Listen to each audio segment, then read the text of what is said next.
ফলের ভিতরে সারপোকা আছে, এই সারপোকা নিধন করার জন্য সারপোকা নিধনের বিষ আনতে হয়। এটা কি ছাত্রলীগ জানতো না? আচ্ছা, আর একটা মজার বিষয়, ছাত্রলীগ কি জানতো না? আমি আপনাকে একটা পিকচার দেখাই। এখানে পিকচারটা দেখাইলে আপনারা বুঝবেন, মানে বলতে পারতেছি না, মানে দেখাইলে বোঝা সম্ভব। Wait and see, wait and see করেন, একটু দাঁড়ান।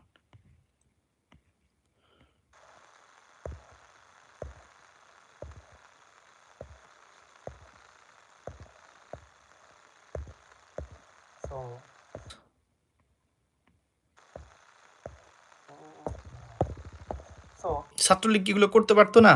আচ্ছা, এই যে এই পিকচারটা খুঁজতেছিলাম আমি, এই পিকচারটা যে ছাত্রছাত্রীদের হলে ছাত্রছাত্রীদের হলে যে খাট নাই, চৌকি নাই, আর যা আছে তাতে ছারপোকা আছে। এখন কিভাবে করতে হবে?